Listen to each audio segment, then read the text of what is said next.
reunidos para aprender o que Deus tem a falar conosco. Eu agradeço muito ao pastor Pepe por essa oportunidade. E melhor pregar de máscara, sem máscara?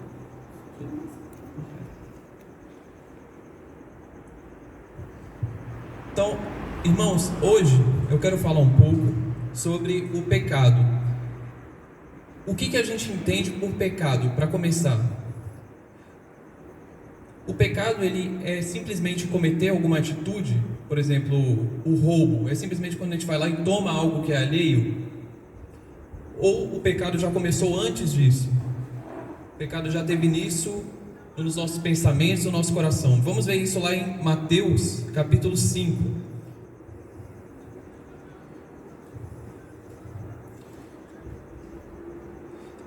Lá em Mateus, capítulo 5, versículo 21.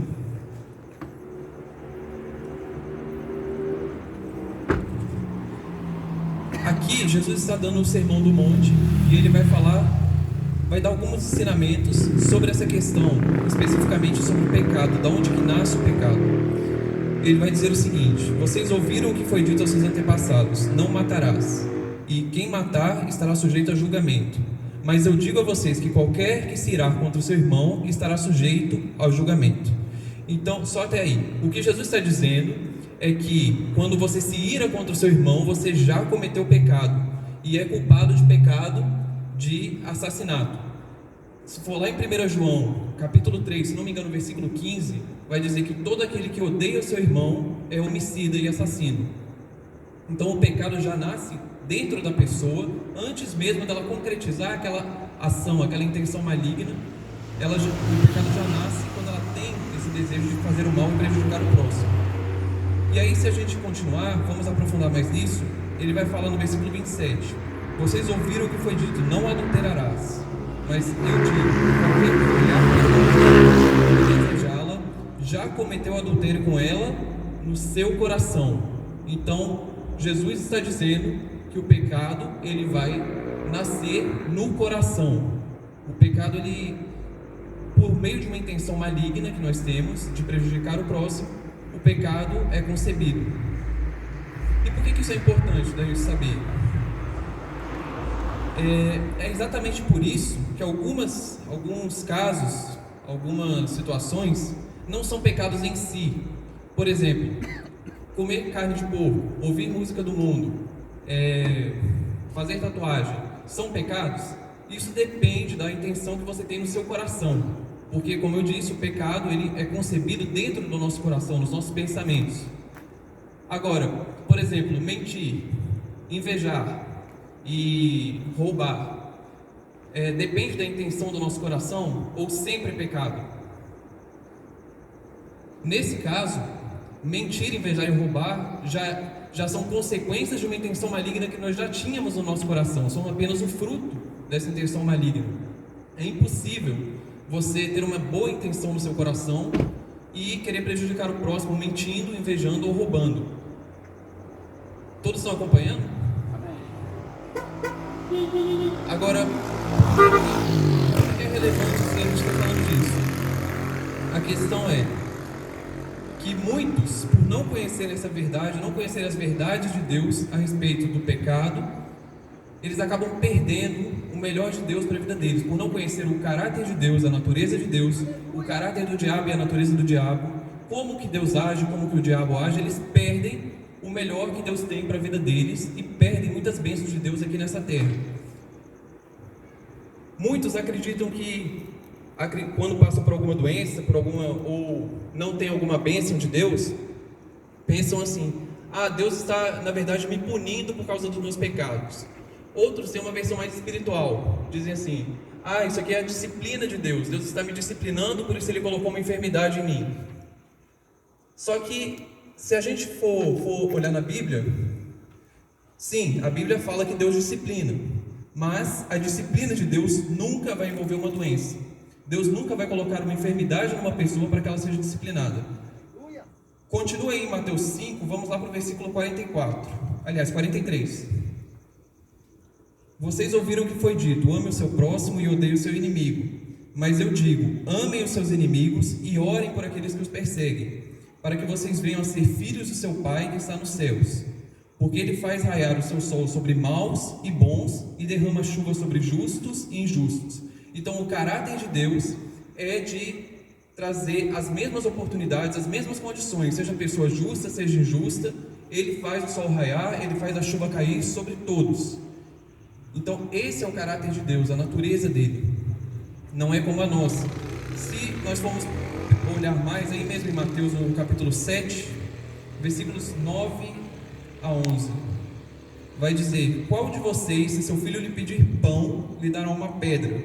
Ou se pedir um peixe, lhe dará uma cobra? Se vocês, apesar de serem maus, sabem dar boas coisas aos seus filhos, quanto mais o Pai de vocês, que está nos céus, dará coisas boas aos que lhe pedirem. Então veja só, vamos supor que você acredite que Deus está me disciplinando, Deus mandou essa enfermidade para me disciplinar, mas eu pergunto: obrigada. Se você tivesse um filho, você tem um filho que você realmente ama, mas esse filho é muito desobediente, rebelde, e aí ele não escuta o que você diz, você iria lá e quebraria a perna do seu filho para que ele aprendesse a ser mais obediente, para que ele pudesse te obedecer ao que você tem a dizer? Ou você injetaria um vírus nele para colocar uma enfermidade no seu filho, para que ele pudesse aprender uma obediência? Então, mesmo nós sendo maus, nós sabemos dar coisas boas aos nossos filhos. Agora, quanto mais Deus, ainda que exista alguma pessoa que tenha essa má índole de fazer mal ao filho, é impossível que Deus faça isso. Deus não é como nós. Nós muitas vezes queremos entender o caráter de Deus baseado no nosso próprio caráter, mas nós temos que entender que Deus é santo e Ele é totalmente afastado de nós. Ele é totalmente perfeito e santo. É impossível nós compreendermos a disciplina de Deus. Você não pode entender a disciplina de Deus, essa questão, se você primeiro não entender qual é a natureza de Deus. E aí você pergunta: mas André, tem aquele capítulo, aqueles 2 capítulos, Levítico 26 e Deuteronômio 28, esses capítulos falam da bênção da obediência e as maldições da desobediência. E dentre as maldições da desobediência está a doença. E dentre as recompensas de ser obediente está a saúde.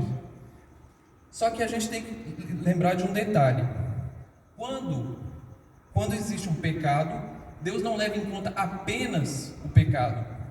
Deus leva muito em conta a atitude da pessoa diante daquele pecado.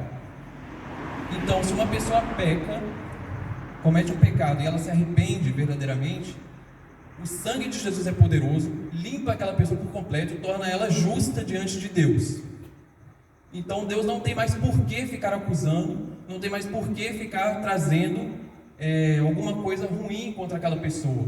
Até porque, na verdade, não é nem Deus que traz. Deus não tem por que permitir que o diabo traga, porque quem traz, na verdade, é o diabo. Agora, se uma pessoa peca, não se arrepende, peca de novo, não se arrepende, e vira as costas sempre para Deus, Deus precisa tomar alguma atitude com relação a essa pessoa, mas ainda assim, Deus ainda age com misericórdia. Nós vamos ver isso logo mais. Eu vou entrar nesse assunto, como é que Deus age com misericórdia mesmo com aqueles que não querem saber de se arrepender. Então, uma coisa que a gente precisa entender é que o pecado não vai diminuir a glória de Deus e nem vai impedir o seu agir, não vai impedir que nós recebamos as bênçãos de Deus. Na verdade, o pecado, ele realça a glória de Deus. O pecado, como assim? O pecado realça a glória de Deus? Porque quando nós pecamos, ficamos convencidos de que todos nós somos pecadores e apenas existe um que é santo, que é Deus. Apenas Deus é santo. Então é nesse sentido que o pecado realça a glória de Deus. Agora, a gente não deve ter o pensamento de que então se o pecado realça a glória de Deus, então eu vou começar a pecar para que Deus seja mais exaltado, para que a glória dele seja colocada mais em evidência. Só que quando você pensa assim, na verdade você já está com uma intenção maligna no seu coração e você já está cometendo pecado. Se você está com vontade de cometer pecado para que Deus seja mais engrandecido, o apóstolo Paulo diz em Romanos: essas pessoas que pensam assim, elas merecem mesmo uma condenação. Não, eu estou dizendo, o que eu quero dizer é que nós precisamos sim nos afastar do pecado, precisamos sim nos esforçar para não pecarmos. E, inclusive, eu vou dar aqui um princípio poderoso para que você não permita que o pecado tenha domínio sobre a sua vida, para que você consiga vencer qualquer tipo de pecado na sua vida. Quantos aqui querem ouvir? Aleluia! Aprovio, Senhor. Vamos lá para Romanos, capítulo 5. A gente vai ver Romanos 5:17 e logo em seguida a gente vai ver Romanos 6:14. Romanos 5:17 vai dizer assim: se pela transgressão de um só a morte reinou por meio dele, muito mais aqueles que recebem de Deus a imensa provisão da graça e a dádiva da justiça reinarão em vida por meio de um único homem, Jesus Cristo. O que Romanos 5:17 está dizendo é que por meio de Jesus Cristo nós podemos reinar em vida. Você tem noção do que é reinar em vida? Então o pecado, a doença, nada pode te atingir. Você está reinando, você reina sobre eles. Se o pecado está tendo domínio sobre você, tem alguma coisa errada. Vamos lá para Romanos 6:14. Vai dizer que pois o pecado não os dominará, porque vocês não estão debaixo da lei, mas debaixo da graça. Então, qual é o princípio aqui? Toda vez que você estiver sendo tentado em alguma área, que você estiver sendo exposto a algum tipo de tentação para cometer algum pecado, você vai declarar esses versículos. Grava esses versículos. Eu fui feito para reinar em vida, o pecado não tem domínio sobre mim, eu estou assentado nas regiões celestiais, muito acima de todo pecado, principado, potestade, de todas as coisas. Eu fui feito para reinar e o pecado não me domina, eu não estou mais debaixo da lei, eu estou debaixo da graça. Glória a Deus. Quando você se agarra a essa promessa e declara isso com fé, irmãos, a tentação some, aquela tentação desaparece, você não tem mais aquela vontade de cometer o pecado.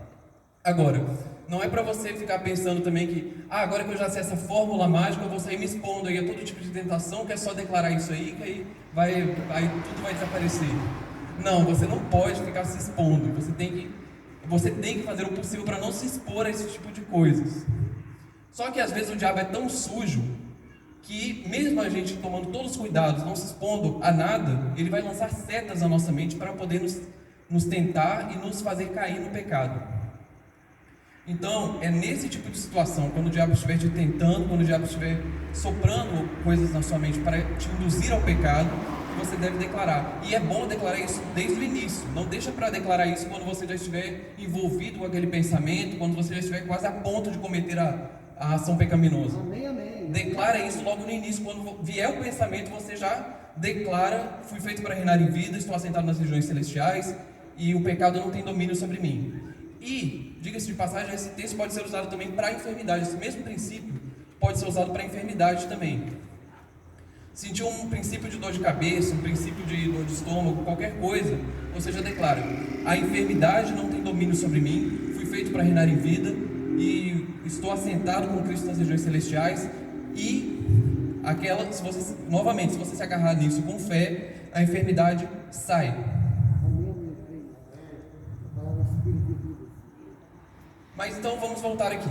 Então vamos supor que você cometeu um pecado. E aí você começa a acreditar: cometi um pecado. E agora, aquela bênção de Deus, aquela porta de oportunidade, aquela bênção financeira que Deus me prometeu, agora não vai mais poder cumprir porque eu cometi pecado, me afastei dele. Então, para reparar essa situação, eu vou buscar jejuar mais, orar mais, ir mais à igreja, dar mais oferta, dar mais... A gente busca fazer mais coisas para poder reconquistar essa bênção, como se a bênção pudesse ser merecida. Só que quando você tem esse tipo de postura, você está agindo conforme as obras e não agindo conforme a fé, não agindo conforme o evangelho da graça. Sabe, se o pecado pudesse impedir qualquer bênção, qualquer agir de Deus na nossa vida, para pensar um pouco. Toda a humanidade, todos nós nos corrompemos, todos somos pecadores. Se o pecado tivesse esse poder, nunca ninguém poderia ser curado, nunca ninguém poderia ser liberto, nunca ninguém poderia nem sequer ser salvo. Se Deus nos tratasse conforme o que nós merecemos, essa seria a nossa condição. Nós estaríamos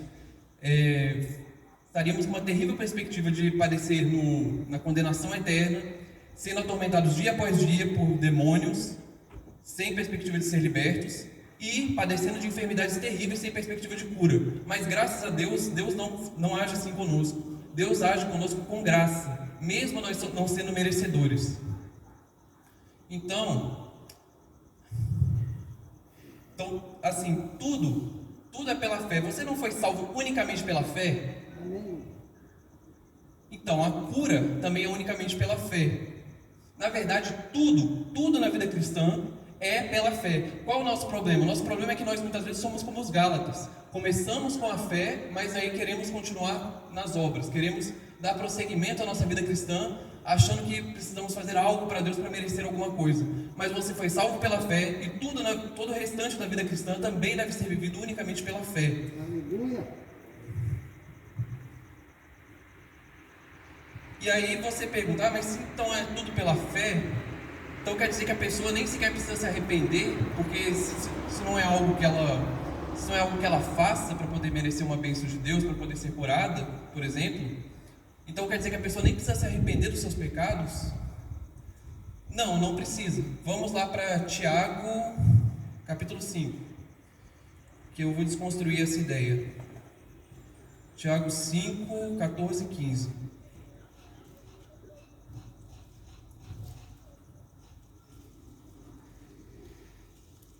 Lá em Tiago 5, ele vai dizer o seguinte: entre vocês há alguém que está doente? Que ele mande chamar os presbíteros da igreja, para que estes orem sobre ele e o unjam com óleo, em nome do Senhor. A oração feita com fé curará o doente, o Senhor o levantará, e se houver cometido pecados, ele será perdoado. Então perceba a ordem que Tiago colocou aqui. Se uma pessoa está enferma, chama os presbíteros vão impor a mão sobre ele, ele vai ser curado, e se tiver cometido pecados, e em seguida, após ter sido curado, a pessoa receberá o perdão dos pecados. Então, a cura não é uma recompensa por um arrependimento. A gente não pode barganhar com Deus dizendo, eu me arrependi, então agora eu mereço essa cura, agora eu posso receber essa cura de Deus. A cura não é recompensa por um arrependimento, mas é um meio de levar a pessoa ao arrependimento. Em Romanos, aleluia, irmão. Em Romanos, capítulo 2, versículo 4, vai dizer o seguinte, que é a bondade de Deus que leva a pessoa ao arrependimento. Então, quando nós entendemos esse princípio, fica muito mais fácil. Não precisamos ser coagidos, não precisamos nos dizer que você só vai ser curado se você se arrepender. A gente entende que a gente pode ser curado mesmo não tendo nos arrependido ainda. Então, e fica muito mais fácil no sentido de que uma vez que você é curado, você percebe que você não era merecedor dessa cura, e aí fica muito mais fácil você liberar perdão, você se arrepender e ter qualquer outro tipo de atitude. E aí você pergunta, mas e fulano ele está enfermo e é uma pessoa que é muito má, uma pessoa que passa sempre os outros para trás, então eu acho que ele merece ficar um pouco mais enfermo para poder aprender, para poder ser disciplinado. Mas se você está pensando assim ainda, você não está entendendo o que é o Evangelho da Graça. Nenhum de nós era merecedor, nenhum de nós é merecedor de bênção de Deus, mas Deus nos dá simplesmente porque Ele nos ama, porque, como diz o pastor Pepe, porque Ele foi com a nossa cara, porque Ele realmente nos aceita e nos ama como nós somos. E aí você pergunta, mas e se Deus souber que a pessoa não está disposta a mudar?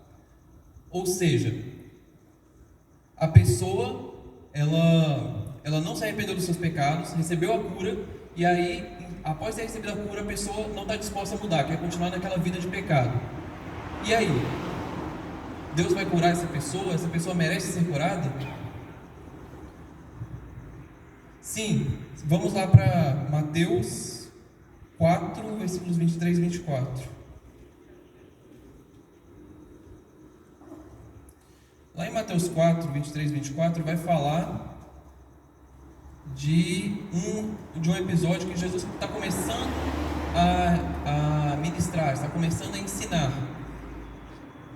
Diz o seguinte: Jesus foi por toda a Galileia, ensinando nas sinagogas deles, pregando as boas novas do reino e curando todas as enfermidades e doenças entre o povo. Notícias sobre ele se espalharam por toda a Síria, e o povo lhe trouxe todos que sofriam de vários males e tormentos, endemoniados, loucos e paralíticos, e ele os curou.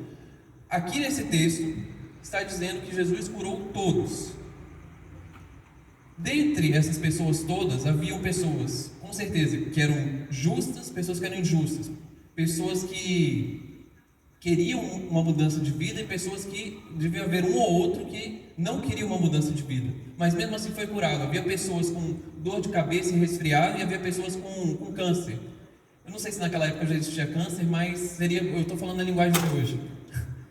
Então assim, todos foram curados, mesmo aquelas pessoas que não estavam dispostas a ter uma mudança transformadora de vida após essa cura, foram também curados. Então, a gente precisa entender que é pela graça de Deus. É a graça de Deus que vai nos curar. Deus não faz acepção de pessoas. Como eu disse, Ele faz o sol raiar sobre justos e injustos, faz a chuva cair sobre bons e maus. Deus não faz acepção. Mas tem um porém aqui. Vamos lá para João 5, versículo 14, que vai dizer o episódio em que Jesus está com um paralítico e ele cura esse paralítico.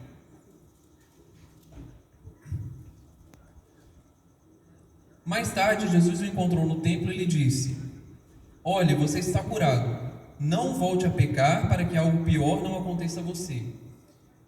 Então, o paralítico foi curado, se tornou um homem são, mas Jesus alerta ele que ele não deveria voltar a pecar, porque senão algo pior poderia acontecer. Então, Deus cura sim, independentemente se a pessoa está disposta ou não a mudar de vida. Agora, se a pessoa não estiver disposta a mudar de vida, algo pior pode acontecer a ela. Mas, mesmo assim, Deus ainda trata com misericórdia e graça. Ele primeiro age curando, para depois dar a opção de escolha para a pessoa. E aí? Agora você vai se voltar para mim, se arrepender, ou você vai continuar nessa sua vida de pecado? Então, nós temos que agir assim também, temos que ter essa mesma índole e esse mesmo caráter de Deus. Mesmo que nós vemos que a pessoa não é merecedora, devemos primeiro curar, para depois dar a pessoa tenha a chance. Devemos primeiro curar para que a pessoa tenha a chance de escolher o que ela quer, se ela quer seguir os caminhos de Deus ou se ela quer continuar naquela vida pecaminosa. Uma coisa, irmãos, que a gente precisa entender é que Jesus, ele não traz enfermidade. A enfermidade quem traz, a Bíblia é muito clara que é o diabo. Jesus, ele não julga e não condena. Jesus, ele vai julgar e condenar numa única ocasião, que é no juízo final. Mas enquanto isso, enquanto estamos aqui, quem julga, condena e acusa, quem é o acusador é o diabo, que está acusando, é o acusador dos irmãos. Então, enquanto nós estivermos acreditando nessa mentira, Deus trouxe enfermidade para mim, está me deixando enfermo, para que eu possa ser castigado, disciplinado, seja como for, e ele, na verdade, ele está me julgando, me condenando. Enquanto você acreditar nessa mentira, porque isso é uma mentira do diabo, você não vai estar aberto para receber a cura e nem nenhuma das bênçãos de Deus. Não vai estar aberto para receber bênçãos financeiras, bênçãos do seu trabalho, bênçãos da sua família. Você não vai estar aberto para receber essas bênçãos enquanto você tiver essa visão distorcida.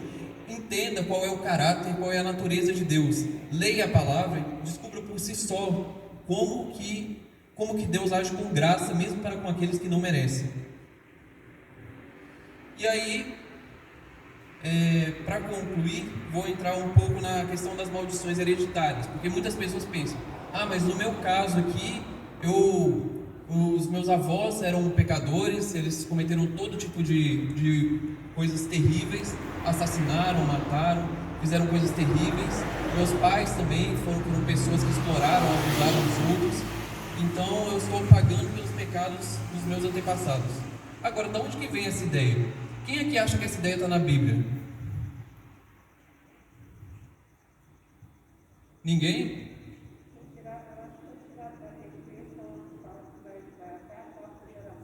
Isso, esse texto está na Bíblia sim. Mas vamos lá ver o que quer dizer esse texto. Lá em Números, capítulo 14. Em Números capítulo 14 vai dizer o seguinte. 14, 18. Vai dizer o seguinte: o Senhor é muito paciente, grande em fidelidade, e perdoa a iniquidade e a rebelião, se bem que não deixa o pecado sem punição e castiga os filhos pela iniquidade dos pais até a terceira e quarta gerações. Aqui, assim como em Êxodo e também em Deuteronômio, ele vai falar mais ou menos esses mesmos termos. Em Êxodo e Deuteronômio, o autor do Pentateuco, acredita-se que foi Moisés, ele vai dizer essa verdade, mais ou menos esses mesmos termos, dizendo que Deus castiga a iniquidade, visita a iniquidade dos pais, dos filhos, até a terceira e quarta gerações. Só que o Pentateuco foi escrito 1500 anos antes de Cristo. E aí as coisas mudaram, passou-se o tempo. Vamos avançar agora quase 1000 anos, vamos lá para 580 a.C., nos tempos de Ezequiel. Em Ezequiel, no capítulo 18, ele vai desconstruir aquilo que Moisés disse nos tempos dele, nos tempos de Moisés. Ezequiel 18, versículos de 1 a 4. Esta é a palavra do Senhor que veio a mim. O que vocês querem dizer quando citam esse provérbio sobre Israel? Os pais comem uvas verdes e os dentes dos filhos se embotam. O que Ezequiel está questionando? O que esse ditado quer dizer? O que vocês querem dizer quando dizem que os filhos pagam pelos pecados dos pais? Os pais fazem todo tipo de ação errada e os filhos pagam por essas ações. Mas vamos continuar a leitura, versículo 3 e 4. Juro pela minha vida, palavra do soberano Senhor, que vocês não citarão mais esse provérbio em Israel. Então ele está dizendo que aquilo que foi dito lá nos tempos de Moisés não seria mais dito. Juro pela minha vida. Ele está fazendo um juramento que aquilo não era mais verdade, não seria mais verdade. Pois todos me pertencem, tanto o pai como o filho me pertencem. Aquele que pecar é que morrerá. Então aqui nos tempos de Ezequiel, ele vai continuar dizendo: se um pai ele busca os caminhos do Senhor, se empenha, se dedica, se consagra, faz tudo para buscar a bênção de Deus, e ele tem um filho, e esse filho é rebelde, obstinado, não quer saber de Deus, se desvia dos caminhos santos, então o pai ele vai receber bênçãos de Deus, e o filho não vai receber as bênçãos de Deus. Aquele que pecar é que morrerá. E ele vai dizer o oposto também. Se o pai é pecador, ímpio, não quer saber dos caminhos de Deus, mas aí tem um filho, e o filho resolve se consagrar, se consertar com Deus e está na presença dele. Então o pai paga porque ele não tem sido uma pessoa justa, tem sido uma pessoa ímpia, e o filho ele recebe as bênçãos. Então perceba que aqui já mudou o cenário. Agora, e no Novo Testamento? Houve uma outra mudança nos tempos que nós vivemos hoje? Os apóstolos de Jesus nunca entraram nesse assunto de maldição hereditária, a não ser em um episódio, que é quando eles estão com um cego. Eles se deparam diante de um cego de nascença. E vamos ver o texto, está lá em João 9, eu vou ler do versículo 1 até o 3.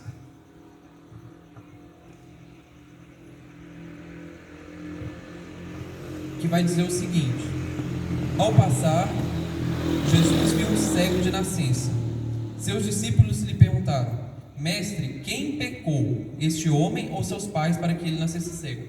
Vamos parar aqui. O que os discípulos estão perguntando? No fundo, eles estão querendo saber, mestre, quem estava com a razão? O que está valendo hoje?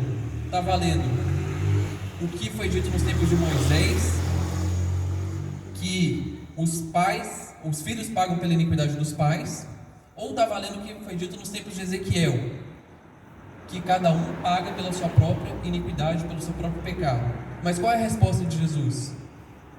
Disse Jesus: nem ele nem seus pais pecaram, ou seja, nem o que foi dito nos tempos de Moisés, nem o que foi dito nos tempos de Ezequiel. Isso aconteceu para que a obra de Deus se manifestasse na vida dele. Então, nos tempos de Jesus e nos nossos tempos, ninguém precisa pagar necessidade alguma. Jesus já pagou a pena completa pelos nossos pecados, para nos salvar das nossas enfermidades, para nos curar de toda enfermidade, nos deixar libertos, e para que nós possamos estar vivendo em plenitude de vida nele. Então, nos tempos de Moisés, os filhos pagavam pelos pecados dos pais. Em Ezequiel, cada um pagava por si. Mas nos tempos de Jesus, não é necessário mais fazer expiação. Jesus já fez a expiação perfeita e completa. Amém? Então, a cura não é uma recompensa. Eu estou falando aqui, eu já falei isso, mas eu vou novamente realçar. Eu estou falando de cura, mas isso vale para várias outras coisas. Vale para as bênçãos financeiras, vale para a questão de portas abertas na sua vida. Se tem alguma porta que está fechada, entenda, se tem alguma porta que está fechada por muito tempo na sua vida, você pode saber que não é algo de Deus, algo que está te bloqueando. Você percebe que por mais que você tente, por mais que você busque que aquela oportunidade se abra, você está percebendo que não se abre, pode ser algo que o diabo está causando na sua vida. Então você precisa entender isso e entender que essas bênçãos de Deus, por exemplo, a cura, não são uma recompensa para a gente ter um bom comportamento, mas é um sinal. O próprio Jesus diz: esses sinais acompanharão aqueles que me seguem. Tocarão os enfermos, imporão as mãos sobre os enfermos e eles serão curados. Então a cura é um sinal. O que é um sinal? O sinal aponta para o reino de Deus. O sinal aponta que o reino de Deus é real e está mais próximo do que nós podemos imaginar. Então as bênçãos de Deus servem de sinal para apontar que o reino de Deus está próximo. Sabe, só há um obstáculo para que a pessoa não receba a salvação. Qual é? A pessoa não acreditar que ela foi realmente salva, que ela foi realmente justificada por Deus, por Jesus. Da mesma forma, só há um obstáculo para a cura: a pessoa não acreditar que ela pode ser curada por Jesus, ou que Jesus não quer curá-la. Então, que nós possamos, irmãos, manter essa palavra na nossa mente, que nós possamos entender as verdades da palavra, o Deus da palavra, e que essas verdades estejam no nosso coração, na nossa mente, dia e noite,